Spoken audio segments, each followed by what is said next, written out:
everyone. Thanks for joining us for another episode of Mid-American Gardener. I'm your host, Tanisha Spain, and joining me in the studio are three of our very capable panelists here to answer your questions and teach us all things gardening. So let's have them introduce themselves before we jump right into this show. Chuck, we'll start with you. All right. I am Chuck Voigt, retired from the Department of Crop Sciences here at the University of Illinois, where I worked in horticulture. Vegetable crops and herbs were my specialties. And we're here to talk about a real wild bunch of things today. Excellent. All right, Shane. I'm Shane Cultra. I'm retired as well from Country Arborist Nursery in Urbana, and I'm now with a company called botany.com. And we, for 30 years, I've discussed plants and shrubs and ornamentals and landscaping and gardening, and we'll do more of that today. We keep threatening to go back and get that 90s footage. I did find the tape. So nice. I did find it. It's coming, folks. We're going to get it. Yeah, I don't have a VCR. So we gotta find a VCR. Go to storage here. Yeah, exactly. We've got one here, I'm sure. All right. I'm Jen Nelson. I'm a horticulturalist. You can find me I'm not retired yet. I'm at U of I teaching vegetable gardening, and you can also find me online at groundedandgrowing.com. Excellent. We visited you not too long ago at work and had a blast there as well. So, okay, we've got a whole bunch of stuff going on today. So, Chuck, we'll jump in with you. What you got? Well, I brought in nut cup doilies today. Yes. Because we talked about that. It tickled him because it seemed like it was just the word doily. Doily is fantastic. It marked me as being older, but certainly I remember get-togethers where you would have nut cup doily, and you'd have those kind of chalky mints to go with them. I remember those. Yeah, I'm not a big fan of those, so we're having straight nuts today. And I did check with everybody before I unbagged the nuts, and we don't have any serious allergies here today. But the reason we were talking about the doily was in regard to some bargain asparagus crowns that I had got, and which surprisingly survived because they were the size of. Can you hold yours up there? Maybe a doily model? Just the doily. Oh, just the doily, not the nut cup. That's about the size of the ones that I got in this bargain pack. It was 10 each of two different cultivars, and they've done pretty well. I have 18 plants, one of which is not real strong, but the rest of them are producing. I think we're going to get a full crop this year, and whatever, this is the fourth year, and so that's fine. But if you're out shopping for these, for years I've said, I've put down the idea of having 2-year-old crowns, because when I grew my own, they were more this size, and that's the size I see in stores. But now I find out that this is in stores they're mostly 2 years old when they're that size. So I'm not saying don't use 2 years old anymore, because those little guys took extreme care that first year to get them up and thriving, and certainly the two hybrid varieties took off like crazy after that. But that's the ballad of the nut cup doily. Oh, I want to thank my cousin Jill, who went out to the dollar store and got this package of different sizes. Churched it up for us. Unknown to her, I had also gone out to Wally World and found the tiny ones, which is what I was really talking about, because none of these in the mixed package was as small as this.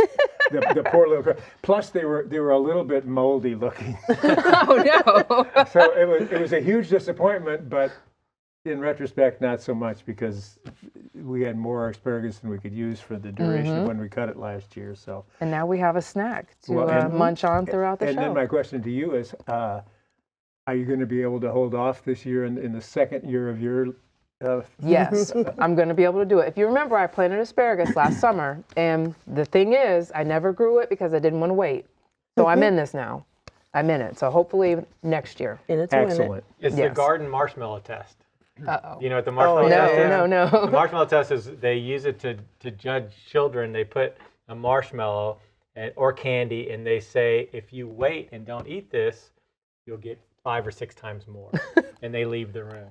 and they can tell whether a see what the kid kid has the mental fortitude to get through it, to give up this to get more. Ooh. And so they use that to judge young children. Well, we'll see how I and do. you see, it's the same thing with your asparagus. If Can I'm you give just- it up now So for more far, later? so good. So far, so good. So We'll far, see. so good. Okay, thank you, Chuck. Just depends how fat and succulent they come up this And year. I'm going to be eyeballing them. It's going to take everything, but I'm going to keep on walking. Okay, Yeah. Shane, where do you? Well, I took advantage of Chuck's doilies to really spruce up what I brought today. Like, these were nice going in, but now I mean, these next level. You will probably see these on national news. But Spectacular. what I brought today is pretty fun. We got some bottles at the nursery. We had a case of old bottles, and for fun, I planted succulents in them and did them like a terrarium. I got sand and peat moss, planted a couple succulents, sealed the cap. I have not touched them in 3 years. Literally 3 years. I put them in my window, in the basement, in the guest bedroom in the basement, and have never touched them. And it's amazing. Like, I haven't watered them. I haven't done anything, and they seem to just, I mean, you hear about terrariums all the time, but you don't think that there really is an ecosystem going on where it's watering itself and it's getting all the oxygen it needs. And you can see it like kind of peering through the top on one of these bottles. It's not the cleanest thing, but I'm not going to open it. Like, I'm So going to just cool. let it go. That's nature in action. And I think it's amazing. Now I look at them every day and just think, man, that's perfect gardening. Like, That where is you really do cool. nothing at all. And even more perfect than that is the ability to eat as much chocolate pudding as you want. So these are the Costco pudding cups. They're the, I the recognize loose- those. Yes, You see them in the yes. 6-packs and you think, I don't need to eat these. I don't deserve it. Yes. Now when you see them, think that is a gardening. Absolutely. That is a very important part of gardening is you have to eat the chocolate cups. Because once you're done, you can take the same soil, a little sand, and put these in here and just find little cuttings or even cuttings off your other succulents, throw them in there. Once a month you have to water them. Perfect for the kitchen window, around the house, just little decorations.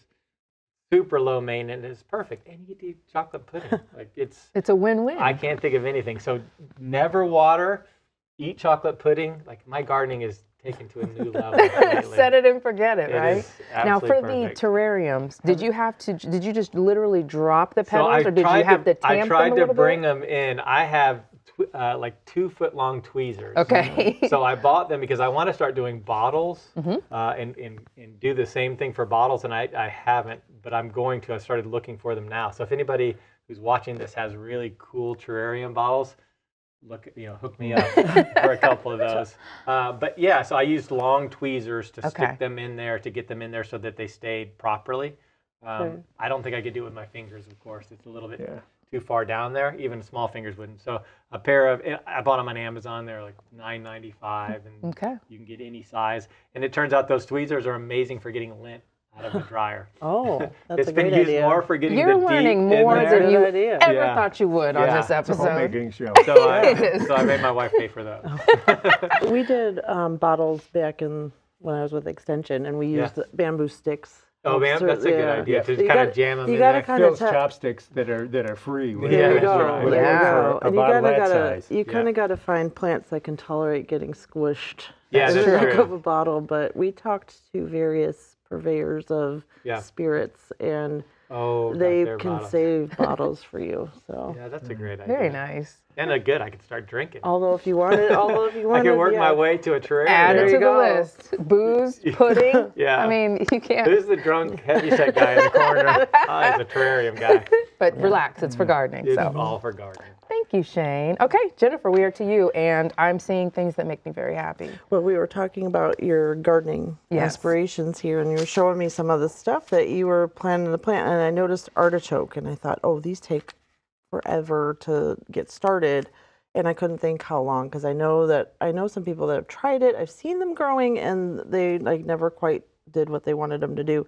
And I was looking at the catalogs that you brought, and you had Johnny's is a good one. Burpees is another one that has a pretty good index of how to grow stuff, and it's all alphabetized. And I know we live in an age of just asking Google and all that. But, There's a QR code and on there's the a packet. right Like there you go. That's where we are now. But I kind of like sometimes just having the paper in front of me. And artichokes do take anywhere from like 85 to 100 days to actually have something to harvest. So they're recommending starting the seeds up to 12 weeks before our go time, which would be middle of May here. So Okay. yeah, so you gotta get I need to get on that. going Well, with good that. thing we've yeah. got those in house today. Yeah. But yeah, this is gonna be like pretty soon go time for It is. all of our stuff. And you brought like some.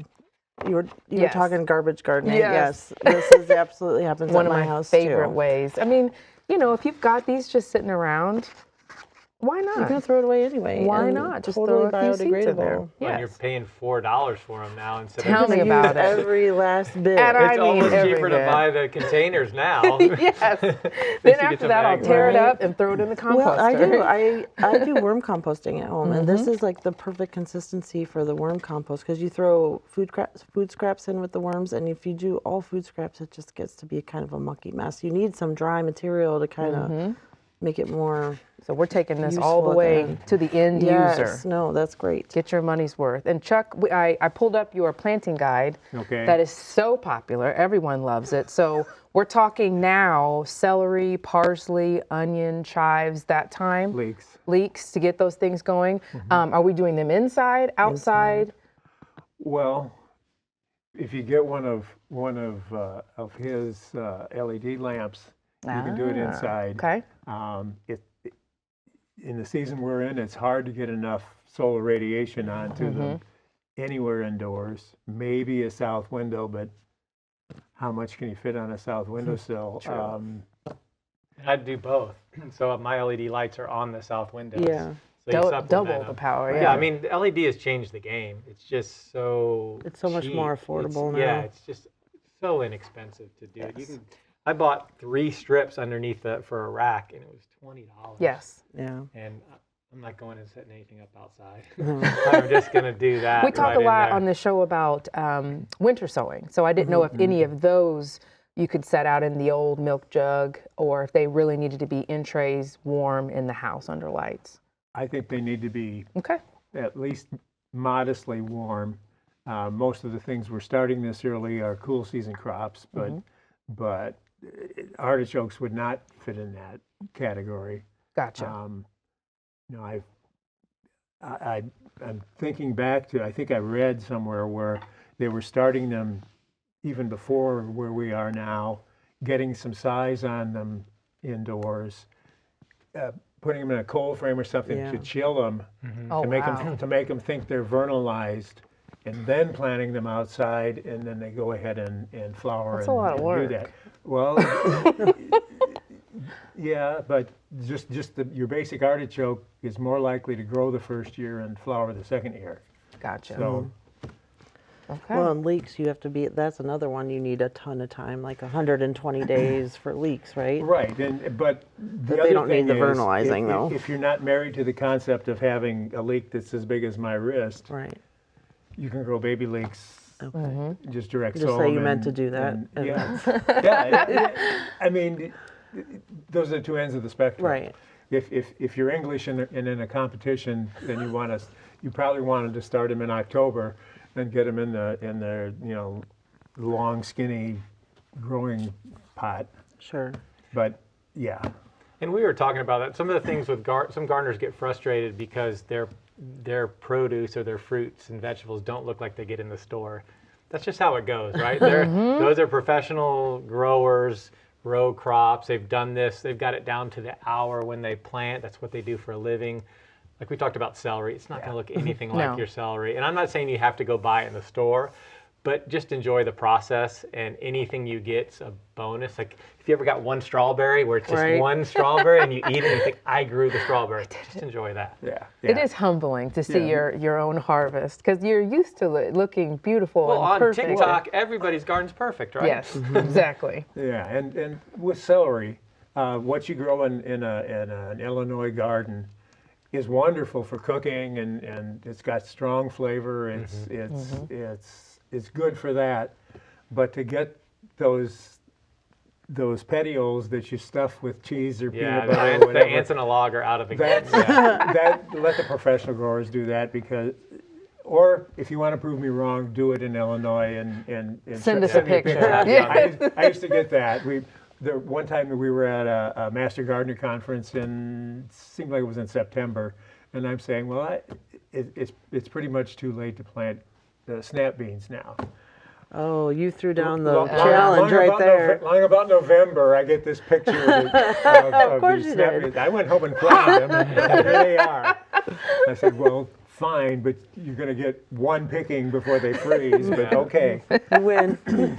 Exactly. Okay, Chuck, we're back to you. Did you have anything else that you wanted to? No, I just Now figured these, you would. let's talk about these. Okay. What do we have here? Peppermint meringues.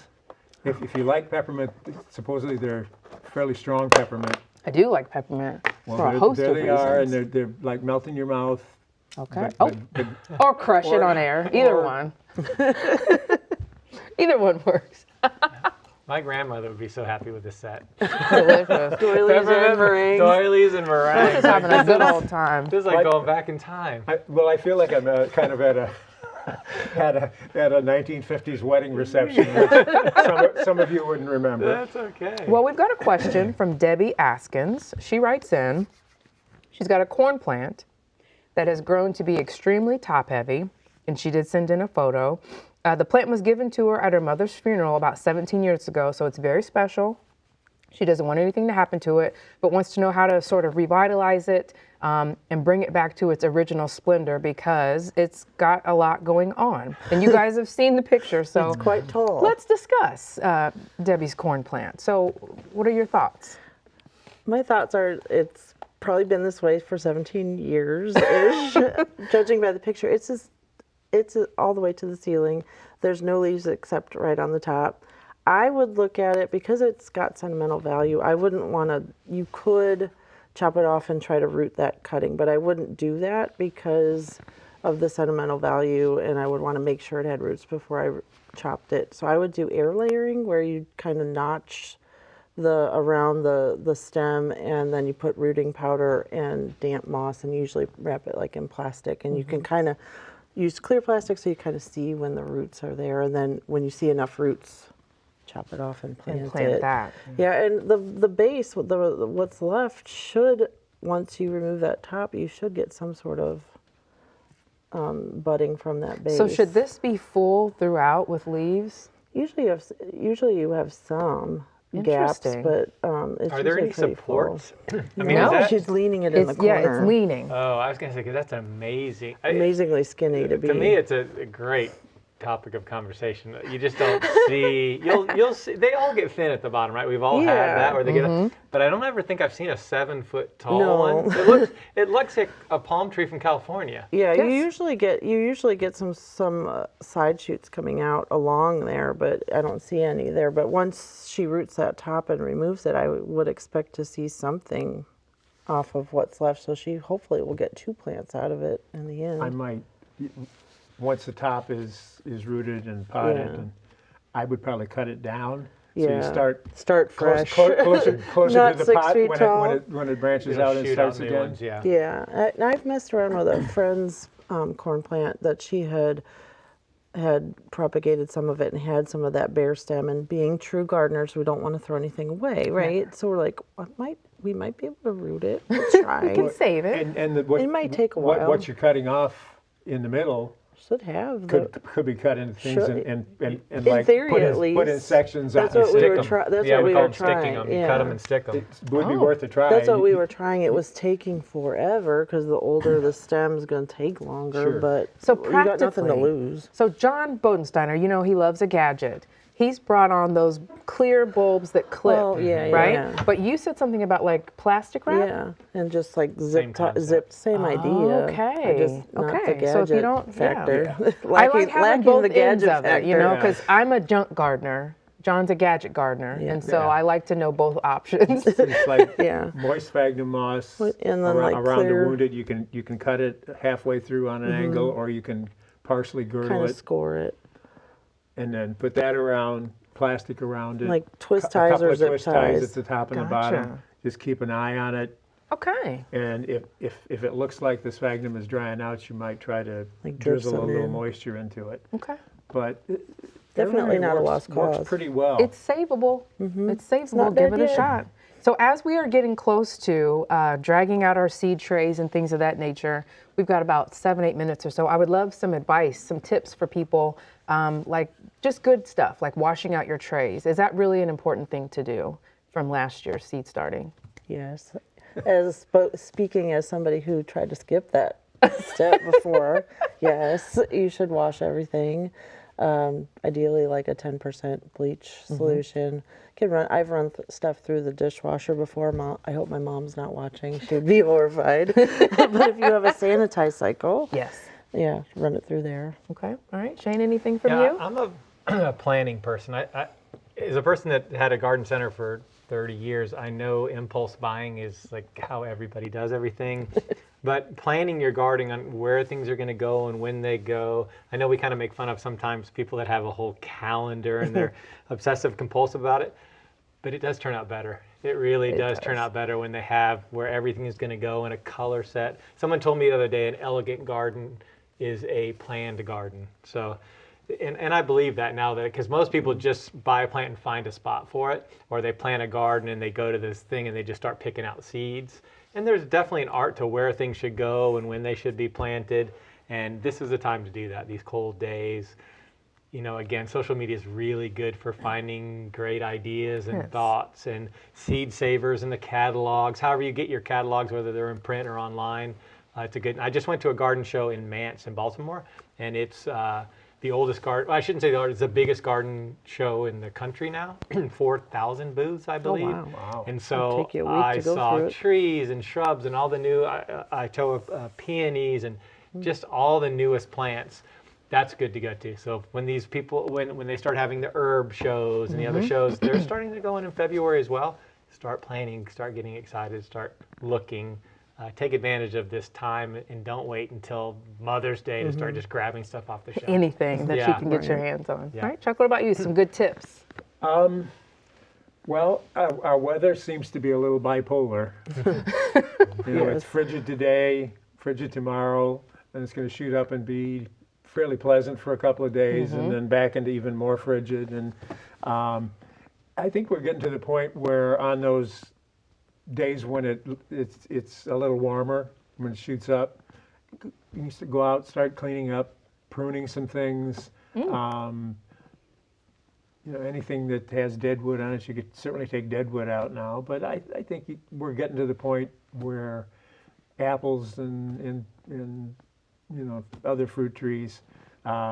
I've talked before. I would wait on peaches to see where we are with winter hardiness before I do too much pruning on those. But apples, pears, you don't want to do a lot of pruning on pears, but any that you're doing, I think you could probably do pretty soon. So try to. I'm telling myself this as well. Try to get out. It'll hurt a lot less in March and April when you're out trying to go at it full speed.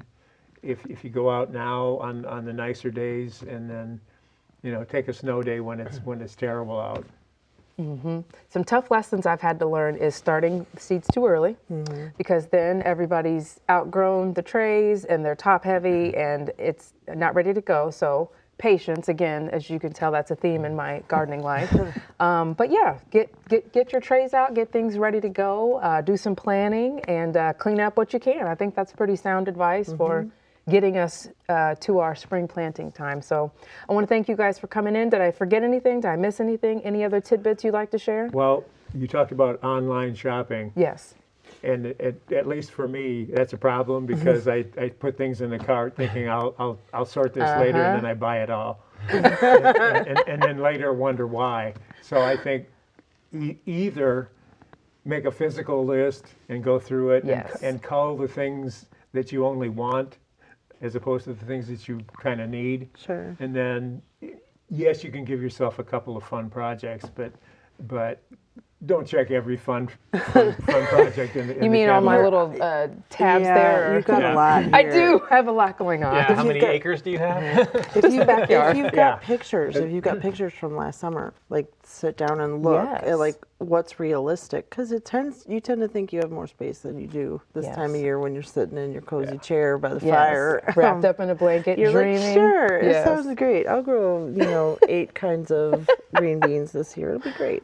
All right, guys, thank you so much. That is the show, and thank you so much for joining us. If you've got questions, you can send them in to us at yourgarden@gmail.com, or just search for us on socials. Look for Mid-American Gardener, and we will see you next week.